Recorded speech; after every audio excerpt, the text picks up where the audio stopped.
بار جو ہے گرا اور واپس جو ہے چلاتا ہوا جو لشکر تھا اس کے اندر جو چلا گیا، وہ یہ کہہ رہا تھا کہ محمد صلی اللہ علیہ وسلم نے جو ہے مار دیا۔ اب باقی مشرکوں نے اس کو دیکھا اور اس کو کہا کہ تمہارے جسم کے اوپر تو کوئی خاص ایسا زخم نہیں کہ جس کے اوپر جو ہے تمہیں کوئی، تم جو اتنا چیخ رہے ہو اور چلا رہے ہو، تو تمہیں معمولی سے زخم ہے تمہاری گردن کے اوپر۔ لیکن اس نے کہا کہ اس زخم کی مجھے اتنی تکلیف ہے کہ اگر یہ تکلیف جو ہے سارے حجاز والوں پہ تقسیم کر دیا تو سارے ہی مر جائیں۔ تو جب یہ لشکر جو ہے اس یعنی واپس مکہ کی طرف ہوا تو رستے ہی میں جو ہے یہ ہلاک ہو گیا۔ تو حضور اقدس صلی اللہ علیہ وسلم کا جو ہے یعنی بد دعا بھی اور آپ صلی اللہ علیہ وسلم کے حملے سے اللہ تعالیٰ نے جو ہے اس کو ہلاک فرمایا۔ تو اس کے بعد یہی مشرکین کا آخری حملہ تھا جس میں کہ ابو سفیان بھی آیا اور خالد بن ولید بھی آیا، اور انہوں نے چاہا کہ اس یعنی زیادہ سے زیادہ جو حضور اقدس صلی اللہ علیہ وسلم کا گھیراؤ کریں، لیکن آپ صلی اللہ علیہ وسلم اپنے لوگوں کو ساتھ لے کے جو پیچھے ہٹ گئے، اور جو آگے لوگ جہاد کر رہے تھے مشرکین کے اندر پھنسے ہوئے تھے وہ بھی کامیابی سے آپ صلی اللہ علیہ وسلم کے ارد گرد جو ہے جمع ہونے شروع ہوئے۔ تو اس طرح سے گویا کہ دوبارہ جو لشکر تھا اس کو آپ صلی اللہ علیہ وسلم کی بہادری کی وجہ سے جو ہے اس کو جمع بھی کیا آپ نے، اور ان کو حوصلہ بھی دیا اور دشمن کے مقابلے کے لیے ان کو تیار بھی کیا۔ لیکن مشرکین جو ہے اپنا پورا زور جو ہے وہ لگا چکے تھے، اور ان کا یہ بھی گمان تھا کہ حضور اقدس صلی اللہ علیہ وسلم کو جو قتل کر دیا گیا، کیونکہ حضرت مصعب بن عمیر رضی اللہ عنہ کو حضور اقدس صلی اللہ علیہ وسلم جب قتل کیا گیا تو وہ حضور صلی اللہ علیہ وسلم کے ہم شکل تھے۔ تو ابن قمہ جو ہے وہ بھاگتا ہوا لشکر کے اندر گیا کہ میں نے محمد صلی اللہ علیہ وسلم کو جو ہے قتل کر دیا، مصعب بن عمیر کو شہید کرنے کے بعد، چونکہ وہ آپ صلی اللہ علیہ وسلم کے ہم شکل تھے۔ تو یہ خبر جو مشرکین کے اندر جو مشہور ہوئی تو اس کے دو فائدے ہوئے کہ مشرکین کا جو زور ہے وہ ٹوٹ گیا، کیونکہ ان کا سارا مقصد تو یہی تھا کہ حضور صلی اللہ علیہ وسلم کو جو ہے شہید کیا جائے۔ تو جب اس نے یہ کہا کہ میں نے جو ہے حضرت محمد صلی اللہ علیہ وسلم کو جو ہے شہید کر دیا، تو اب ان کے جو حملے تھے وہ بھی کمزور پڑ گئے اور مسلمانوں سے جو ہٹ گئے۔ اس موقع پر جو مومن عورتیں تھیں انہوں نے بھی جہاد کے اندر جو ہے وہ شرکت کی، جیسے نصیبہ بنت قاب کا ذکر ہے کہ حضور اقدس صلی اللہ علیہ وسلم کے ارد گرد جو لوگ تھے ان میں وہ بھی شامل تھیں، اور ابن قمہ کے ساتھ بھی انہوں نے جہاد کیا کہ ابن قمہ کے اوپر جو اپنی تلوار سے انہوں نے 4-5 دفعہ جو ہے حملہ کیا۔ اس نے 2 زریں پہنی ہوئی تھیں، اس کو کوئی زیادہ نقصان تو نہ ہو سکا، لیکن یہ مقابلہ کرتی رہیں اور مشرکین میں سے ایک مشرک کو انہوں نے قتل بھی کیا۔ اور حضور اقدس صلی اللہ علیہ وسلم کے وصال کے بعد بھی جو یعنی مختلف یعنی جنگیں تھیں ان میں یہ شرکت کرتی رہیں، اور ان کے بیٹوں میں سے جو ہے مختلف جنگوں میں جو ہے یعنی وہ شہید ہوئے، انہوں نے اللہ کے راستے میں جان قربان کی۔ اس سے حضرت عائشہ اور حضرت ام سلیم اور حضرت ام سلیت یہ مستورات بھی ہیں جو کہ مسلمانوں کے لشکر کے اندر جو ہے انہوں نے جو زخمی تھے ان کی مرہم پٹی کرنا اور ان کو پانی پلانا، یہ جو خدمات ہیں ان عورتوں نے جو ہے صحابیات نے یہ بھی سر انجام دی۔ اسی دوران میں حضرت ام ایمن جو ہیں وہ بھی مدینہ سے بھاگتی آئیں، جب انہوں نے دیکھا کہ کچھ لوگ جو ہے مجاہدین میں سے وہ پسپا ہو کے جو ہے میدان جنگ چھوڑ کے مدینے کے اندر آ رہے ہیں، تو انہوں نے جو ایک قتلہ لیا اور کہا کہ یہ قتلہ تم لے لو اور اپنی تلواریں ہمیں دے دو، جیسے کوئی کہے کہ یہ چوڑیاں تم پہن لو تمہاری جگہ ہم جو ہے وہ لڑتے ہیں۔ تو وہ لوگ جو پسپا ہو کے میدان جنگ سے جو ہے بھاگ کے آ رہے تھے ان کو جو ہے اس طرح سے انہوں نے حوصلہ دلایا، اور یہ خود باقاعدہ جو ہے میدان جنگ کے اندر جو آئیں،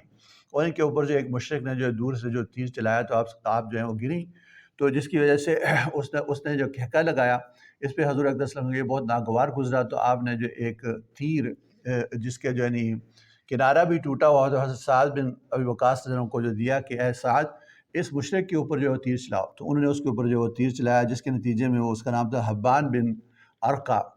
وہ گرا۔ تو آپ صلی اللہ علیہ وسلم جو ہے اس پہ خوش ہوئے، اور آپ صلی اللہ علیہ وسلم ایسے مسکرائے کہ آپ کے دان جو اس کے اوپر ظاہر ہوئے، اور آپ نے فرمایا کہ سعد نے ام ایمن کا بدلہ لے لیا۔ اس کے بعد حضور اقدس صلی اللہ علیہ وسلم اپنے صحابہ کے ساتھ جو ہے گھاٹی کی طرف جو قیام گاہ تھی اس کی طرف جو ہے وہ تشریف لے گئے، اور پھر صحابہ جو آپ صلی اللہ علیہ وسلم کی جو ہے وہ خیر خبر کے لیے جو ہے متوجہ ہوئے کہ آپ کے چہرے سے جو ہے وہ خون صاف کرنے لگے۔ ایک صحابی رضی اللہ عنہ انہوں نے آپ صلی اللہ علیہ وسلم کے چہرے کا جو خون ہے وہ سارے کا سارا جو چوس لیا، تو آپ نے فرمایا اس کو تھوک دو، تو انہوں نے کہا میں اس کو ہرگز تھوک نہیں سکتا۔ تو حضور صلی اللہ علیہ وسلم نے ارشاد فرمایا جس نے کوئی چلتا پھرتا جنتی دیکھنا ہو تو وہ ان کو دیکھے۔ پھر آپ صلی اللہ علیہ وسلم کے چہرے سے جو ہے خون جو ہے دھویا گیا اور پانی ڈالا گیا، تو خون جو ہے پانی ڈالنے سے زیادہ ہوتا تھا، تو حضرت فاطمہ رضی اللہ عنہ نے جو چٹائی کا ایک ٹکڑا جو ہے اس کو جلایا، اس کی راکھ کو آپ صلی اللہ علیہ وسلم کے زخموں پہ لگایا، جس سے کہ آپ کے جو زخم تھے ان سے خون آنا جو ہے وہ کم ہوا۔ تو اس طرح کر کے آپ صلی اللہ علیہ وسلم کو جو ہے اس گھاٹی کے اندر اپنے صحابہ کے ساتھ جو ہے وہ آپ نے قیام فرمایا۔ اسی دوران میں ابو سفیان جو ہے اس نے بڑی خوشی کا اظہار کرتے ہوئے وہ پہاڑی کے قریب آیا اور اس نے جو ہے یعنی پکار کے کہا کہ تم میں محمد ہیں؟ تو کسی نے جواب نہ دیا۔ پھر اس نے کہا کہ تم میں ابو بکر ہیں یا ابو قحافہ ہیں؟ پھر بھی کسی نے جواب نہ دیا۔ پھر اس نے کہا تم میں عمر بن خطاب ہیں؟ تو بھی سب خاموش رہے۔ تو پھر اس نے ان تینوں کے نام لینے کے بعد کہا چلو ان سے تو ہماری جان چھوٹی، کہ یہی ہمارا مقصود تھے، کہ اسلام انہی کی وجہ سے زندہ تھا۔ جب اس نے یہ کہا تو حضرت عمر رضی اللہ عنہ جو ہے ان کو غصہ آ گیا، اور انہوں نے کہا کہ تم ہلاک اور برباد ہو، یہ سارے ہی زندہ ہیں اور تمہیں ہلاک کرنے کے لیے اور نقصان پہنچانے کے لیے یہ ابھی تک موجود ہیں۔ پھر اس نے جو ہے حضرت عمر رضی اللہ عنہ کو جو بلایا کہ عمر میرے پاس آؤ، تو حضور صلی اللہ علیہ وسلم نے ارشاد فرمایا کہ جاؤ عمر اس کی بات سنو۔ تو حضرت عمر رضی اللہ عنہ ابو سفیان کے پاس گئے تو اس نے جو ہے قسم دے کے ان سے پوچھا کہ یہ بتاؤ کہ محمد صلی اللہ علیہ وسلم جو ہے ان کو ہم نے شہید کر دیا؟ تو حضرت عمر رضی اللہ عنہ نے فرمایا کہ ہرگز نہیں، وہ جو ہے باحفاظت ہیں اور تمہاری باتیں جو ہیں وہ سن رہے ہیں۔ تو اس کے بعد اس نے کہا کہ ابن قمہ جو ہے اس نے جو خبر دی تھی کہ میں نے جو ہے حضرت محمد صلی اللہ علیہ وسلم کو شہید کر دیا، اس سے زیادہ تم سچے ہو، تمہاری بات کے اوپر جو میں اعتبار کرتا ہوں۔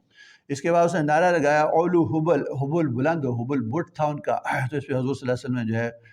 یعنی مجاہدین کو فرمایا کہ تم بھی جو ہے اس کا جواب دو۔ تو انہوں نے کہا اللہ اعلیٰ و اجل۔ تو آپ صلی اللہ علیہ وسلم نے کو کہا کہ یہ جو ہے یہ نعرہ تم لگاؤ کہ اللہ تعالیٰ اعلیٰ ہے اور بزرگ و برتر ہے، نہ کہ حبل بت جو ہے وہ بلند اور اعلیٰ ہے۔ پھر ابو سفیان نے ایک دوسرا نعرہ لگایا لنا عزا ولا عزا لکم، کہ ہمارے لیے تو عزا بت ہے اور تمہارے لیے کوئی عزا نہیں ہے، گویا کہ عزا ہماری حفاظت کرنے والا ہے۔ تو پھر حضور صلی اللہ علیہ وسلم نے دوبارہ فرمایا کہ تم جواب کیوں نہیں دیتے؟ تو صحابہ نے عرض کیا یا رسول اللہ صلی اللہ علیہ وسلم ہم کیا جواب دیں؟ تو آپ صلی اللہ علیہ وسلم نے فرمایا اللہ مولانا ولا مولا لکم، کہ اللہ تعالیٰ ہمارا مولا ہے اور تمہارا کوئی مولا نہیں۔ اس پہ ابو سفیان نے کہا کہ یہ جنگ جو ہے بدر کی جنگ کا جو ہے وہ بدلہ ہوا، کہ ادھر تم نے ہمارے 70 جو ہے وہ مارے تھے، تو آج ہم نے تمہارے 70 جو ہے مار دیے، تو برابر سرابر ہو گیا۔ تو حضرت عمر رضی اللہ عنہ کا برابر سرابر کیسے ہو گیا کہ تمہارے 70 تو جہنم وصال ہوئے، جہنم میں گئے، اور ہمارے 70 جو ہے جنت میں گئے، تو برابر کیسے ہو گیا؟ تو پھر اس نے یہ کہا کہ جو ہے یہ تو موقع ہو گیا، اب دوبارہ جو ہے اگلے سال جو ہے وہ بدر کے مقام پر پھر جو ہے ملیں گے۔ تو حضور صلی اللہ علیہ وسلم نے ایک صحابی سے کہا کہ اس کو کہو کہ ہاں ضرور ملیں گے اور ضرور جو ہے تمہارا مقابلہ کریں گے۔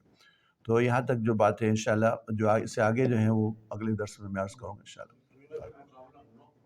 جی اگلے سال کوئی ہمت نہیں ہوئی، لیکن اس کے کچھ عرصے بعد جو ہے وہ غزوہ احزاب